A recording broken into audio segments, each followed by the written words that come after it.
नमस्कार मेरे प्यारे दोस्तों। यदि आप सी टेट 2026 में शिक्षक बनने का सपना देख रहे हैं तो यह वीडियो आपके लिए नींव का पत्थर साबित होने वाली है। बहुत से छात्र महीनों पढ़ते हैं एग्जाम में, लेकिन वही सवाल गलत हो जाते हैं क्योंकि उन्हें एग्जाम के सही सिलेबस और पैटर्न का पता ही नहीं होता। फ्रेंड्स, आज हम आपके लिए एक प्रैक्टिस सेट लेकर के आए हैं और इस प्रैक्टिस सेट में आपको हिस्ट्री भी मिलेगी, ज्योग्राफी भी मिलेगी, सिविक्स भी होगा, इकोनॉमिक्स भी है और एनवायरमेंट से संबंधित क्वेश्चंस भी हैं। तो चलिए इस प्रैक्टिस सेट को हम करेंगे और इस तरह के प्रैक्टिस सेट को आप बार बार अगर सॉल्व करते रहेंगे तो आप सी टेट के एग्जाम में बहुत अच्छा स्कोर कर सकेंगे। Practice makes a man perfect. चलिए शुरू करते हैं।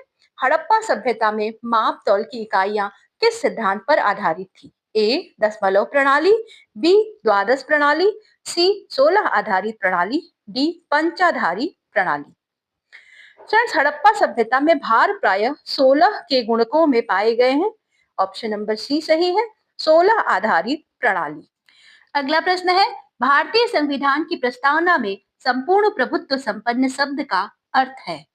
ए सीमित शक्तियां, बी विदेशी नियंत्रण, सी आंतरिक व बाह्य स्वतंत्रता, डी केवल आंतरिक स्वतंत्रता। भारत बाहरी किसी भी शक्ति के अधीन नहीं है, अपने निर्णय स्वयं लेता है। ऑप्शन नंबर सी सही है, आंतरिक व बाह्य स्वतंत्रता। मानसून की असफलता का सबसे अधिक प्रभाव किस क्षेत्र पर पड़ता है? ए उद्योग, बी सेवा क्षेत्र, सी कृषि, डी व्यापार। भारत की कृषि आज भी मानसून पर अत्यधिक निर्भर है। ऑप्शन नंबर सी सही है। 1857 के विद्रोह के बाद भारत का प्रशासन किसके हाथों में चला गया? A East India Company, B British संसद, C British Crown, D governor general.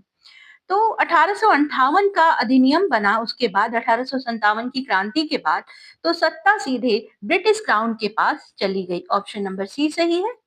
NITI Aayog का अध्यक्ष कौन होता है? ए राष्ट्रपति, बी उपराष्ट्रपति, सी प्रधानमंत्री, डी गृह मंत्री। प्रधानमंत्री नीति आयोग के अध्यक्ष होते हैं। काली मिट्टी की विशेषता क्या है? ए नमी कम रखना, बी अम्लीय होना, सी दरारें पड़ना, डी पर्वतीय क्षेत्र में मिलना। गर्मी सूखने के कारण इसमें दरारें पड़ जाती हैं। 1857 के विद्रोह का तत्कालिक कारण क्या था? ए लगान व्यवस्था, बी चर्बी वाले कारतूस, सी डॉक्ट्रिन ऑफ लैप्स, डी अंग्रेजी शिक्षा। चर्बी लगे कारतूसों ने विद्रोह को भड़काया। मौलिक अधिकार संविधान के किस भाग में हैं? तो मौलिक अधिकार संविधान के भाग 3 में फंडामेंटल राइट्स दिए गए हैं। मानसून का ब्रेक किसे कहते हैं? ए मानसून का अंत, बी सूखा, सी अस्थायी वर्षा रुकना, डी अत्यधिक वर्षा। कुछ समय के लिए मानसून के पीरियड में वर्षा कम हो जाती है, इसको ही हम कहते हैं मानसून का ब्रेक। ऑप्शन नंबर सी सही है, मानसून अस्थायी वर्षा रुकना। ड्रेन ऑफ वेल्थ सिद्धांत किसने दिया?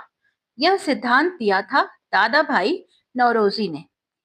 भारत में सर्वाधिक जनसंख्या घनत्व वाला क्षेत्र कौन सा है? ए हिमालयी क्षेत्र, बी दक्कन का पठार, सी उत्तरी मैदान, डी तटीय पठार। उत्तरी मैदान उपजाऊ समतल और नदी घाटियों के कारण घनी आबादी वाला। प्यारे दोस्तों, अब तक तो आपको वीडियो समझ में आ गई होगी कि किस प्रकार की वीडियो है। हमारे चैनल को एक लाइक जरूर दें, जिससे हमें मोटिवेशन मिलता है इस तरह की और भी वीडियोस को तैयार करने के लिए। असहयोग आंदोलन वापस लेने का कारण क्या था? A Simon commission, B Chauri Chaura कांड, सी डांडी मार्च, डी जालियांवाला बाग। हिंसा की घटना के कारण गांधी जी ने आंदोलन को वापस ले लिया। चौरी चौरा में घटना हुई जिसके कारण गांधी जी ने आंदोलन वापस ले लिया।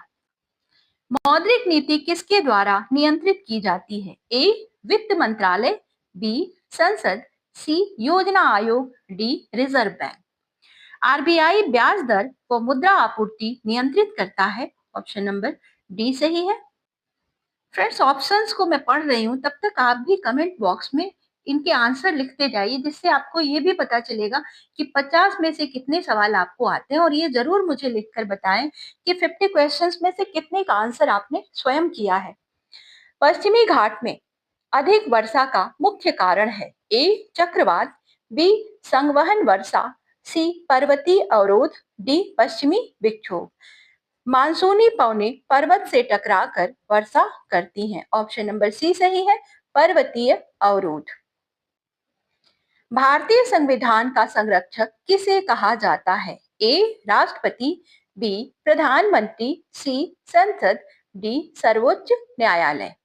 न्यायिक समीक्षा द्वारा यह भारत की संविधान की सुरक्षा करता है, सर्वोच्च न्यायालय। नील दर्पण का संबंध किससे है? तो नील दर्पण एक पुस्तक है, इसका संबंध किसके है? नील की खेती पर किसानों की पीड़ा इस पुस्तक में दर्शाई गई है। ऑप्शन नंबर बी सही है, नील की खेती।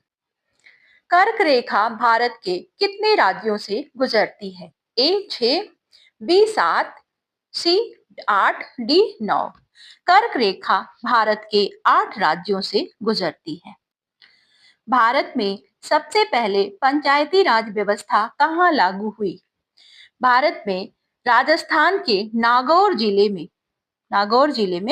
1958 में 1959 में 58 में नहीं 59 में पंचायती राज व्यवस्था पहले लागू हुई थी। राष्ट्रीय आय की गणना में कौन शामिल नहीं होता? तो यहाँ पर राष्ट्रीय आय की गणना में अवैतनिक घरेलू कार्यों को शामिल नहीं किया जाता है। घरेलू महिला का कार्य अवैतनिक कार्य होता है, वेतन नहीं मिलता है। लाल मिट्टी की पहचान क्या है? ए अधिक नमी, बी लौह ऑक्साइड, सी चूना तत्व, डी काली रंगत। लाल मिट्टी की पहचान ये है कि ये लौह ऑक्साइड से इसका कलर जो होता है वो लाल हो जाता है। 1857 के विद्रोह का नेतृत्व दिल्ली में किसने किया? ए नाना साहेब, बी कुंवर सिंह, सी बहादुर शाह जफर, डी तात्या टोपे। दिल्ली में 1857 के विद्रोह का नेतृत्व किया था मुगल सम्राट बहादुर शाह जफर ने। नीति निर्देशक तत्व किस भाग में है? भाग 2, बी भाग 3, सी भाग 4, डी भाग 5। राज्य के नीति निर्देशक तत्व संविधान में भाग 4 में दिए गए हैं। भारत में लौह अयस्क का प्रमुख उत्पादक राज्य कौन सा है? ए ओडिशा, बी बिहार, सी पंजाब, डी हरियाणा। ओडिशा जो है ये लौह अयस्क का सबसे बड़ा उत्पादक या प्रमुख उत्पादक राज्य है भारत का। मुद्रास्फीति से सबसे अधिक प्रभावित कौन होता है? ए व्यापारी, बी उद्योगपति, सी किसान, डी वेतन भोगी। तो फ्रेंड्स, वेतन भोगी की आय स्थिर होती है, यही कारण है कि इसको प्रभाव ज्यादा पड़ता है। स्वराज मेरा जन्म सिद्ध अधिकार है, ये किसका नारा था? किसने कहा? गांधी जी, गोखले, तिलक, लाला लाजपत राय। तो बाल गंगाधर तिलक ने इसको कहा था। ऑप्शन नंबर सी सही है, बाल गंगाधर तिलक। अगला प्रश्न है, भारत का सबसे बड़ा डेल्टा कौन सा है? ये क्वेश्चन बहुत महत्वपूर्ण है फ्रेंड्स। कई एग्जाम्स में कई बार मैंने कई वर्षों के पिछले वर्षों के प्रश्न पत्रों को देखा है जिसमें ये प्रश्न बार बार पूछा गया है। तो भारत का सबसे बड़ा डेल्टा है सुंदरवन क्षेत्र, जो कि गंगा ब्रह्मपुत्र नदियों द्वारा लाई हुई मिट्टी से बना हुआ है। राज्यसभा का स्थायी सदन होने का कारण क्या है? ए यह भंग नहीं होती, बी सदस्यों का आजीवन कार्यकाल, सी राष्ट्रपति द्वारा नियुक्त, डी लोकसभा से शक्तिशाली। तो राज्यसभा का स्थायी सदन होने का कारण यह है कि यह कभी भंग नहीं होती। हरित क्रांति का सर्वाधिक प्रभाव किस पर पड़ा? तो हरित क्रांति से गेहूं के उत्पादन में तेजी से वृद्धि हुई। ए शुष्क कृषि का प्रमुख क्षेत्र कौन सा है? शुष्क कृषि, ए असम, बी पंजाब, सी राजस्थान, डी केरल। कम वर्षा वाला जो क्षेत्र है वो शुष्क कृषि का प्रमुख क्षेत्र माना जाता है। ऑप्शन नंबर सी सही है, राजस्थान। मौलिक कर्तव्य किस संशोधन से जुड़े? ए 24वां संशोधन, बी 42वां, सी 44वां, डी 52वां। तो भारत के संविधान में 42वां संशोधन हुआ, उसके बाद मौलिक कर्तव्य हमारे संविधान में जोड़ दिए गए। दक्षिण भारत का मैनचेस्टर किसे कहा जाता है? ए बेंगलुरु, बी मदुरै, सी कोयम्बटूर, डी चेन्नई। वस्त्र उद्योग ज्यादा होने के कारण कोयम्बटूर को दक्षिण भारत का मैनचेस्टर कहा जाता है। चौरी चौरा घटना किस वर्ष हुई? चौरी चौरा जो घटना हुई थी ये 1922 में हुई थी। ऑप्शन नंबर डी सही है। संसद का संयुक्त सत्र कौन बुलाता है? तो अनुच्छेद 108 के अंतर्गत भारत का राष्ट्रपति संसद का संयुक्त सत्र बुलाता है। काली मिट्टी मुख्यतः किस क्षेत्र में पाई जाती है? ए गंगा का मैदान, बी दक्कन पठार, सी हिमालय क्षेत्र, डी तटीय क्षेत्र। ज्वालामुखी उत्पत्ति के कारण दक्कन के पठार में काली मिट्टी मुख्य रूप से पाई जाती है। ड्रेन ऑफ वेल्थ से भारत में क्या हुआ? ए औद्योगिक विकास, बी पूंजी संचय, सी गरीबी में वृद्धि, डी रोजगार वृद्धि। तो ड्रेन ऑफ वेल्थ से भारत की जो संपत्ति थी ये बाहर चली गई, जिससे हमारे यहाँ गरीबी बहुत तेजी से बढ़ी। भारत में प्रथम आम चुनाव कब हुए? तो भारत में प्रथम आम चुनाव, स्वतंत्र भारत के पहले आम चुनाव कब हुए? तो 1951 से 52 में। मानसून की वापसी सबसे पहले कहां से होती है?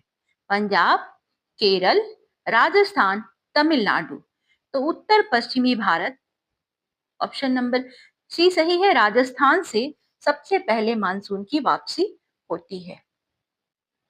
आरबीआई की स्थापना कब हुई? आरबीआई की स्थापना, आरबीआई अधिनियम 1934 में हुई। ऑप्शन नंबर बी सही है, 1935 में हुई। अधिनियम है 1934 का अधिनियम, और उसके तहत हुई 1935 में आरबीआई की स्थापना की गई। भारत छोड़ो आंदोलन का नारा क्या था? तो भारत छोड़ो आंदोलन में गांधी जी ने एक नारा दिया था, करो या मरो। भारत में सर्वाधिक सिंचाई किस साधन से होती है? ए तालाब, बी नहर, सी कुएं व नलकूप, डी नदियां। तो भारत में भूजल मतलब कुएं और नलकूप द्वारा सिंचाई ज्यादा होती है, भूजल आधारित सिंचाई। राज्यपाल की नियुक्ति कौन करता है? ए मुख्यमंत्री, बी प्रधानमंत्री, सी राष्ट्रपति, डी संसद। राज्यपाल की नियुक्ति राष्ट्रपति के द्वारा की जाती है, और अनुच्छेद 155 155 के द्वारा राष्ट्रपति राज्यपाल की नियुक्ति करता है। मेक इन इंडिया का उद्देश्य है? ए कृषि विकास, बी सेवा क्षेत्र, सी औद्योगिक उत्पादन, डी शिक्षा सुधार। तो मेक इन इंडिया का उद्देश्य है घरेलू औद्योगिक उत्पादन को बढ़ाना। भारत में सबसे लंबी नदी कौन सी है? तो भारत में बहाव की लंबाई के आधार पर भारत में बहती है, उसके आधार पर अगर देखा जाए तो गंगा सबसे लंबी नदी है, 2525 मीटर इसकी लंबाई। 25 ध्यान रखिएगा। राष्ट्रपति का कार्यकाल कितना होता है? ए 4 वर्ष, बी 5 वर्ष, सी 6 वर्ष, डी आजीवन। तो राष्ट्रपति का कार्यकाल 5 वर्ष का होता है। ब्लू रेवोल्यूशन संबंधित है? ए दूध से, बी अनाज से, सी मछली से, डी कपास से। ये ब्लू रेवोल्यूशन या नीली क्रांति संबंधित है मछली के उत्पादन से। ऑप्शन नंबर सी सही है, मत्स्य उत्पादन। भारत में जनगणना कितने वर्ष में होती है? ए 5 वर्ष, बी 10 वर्ष, 8 वर्ष, सी 10 वर्ष, और डी 12 वर्ष। तो 10 वर्षों में भारत में जनगणना होती है। जूट उद्योग मुख्यतः कहाँ केंद्रित है? ए बिहार, बी पश्चिम बंगाल, सी असम, डी ओडिशा।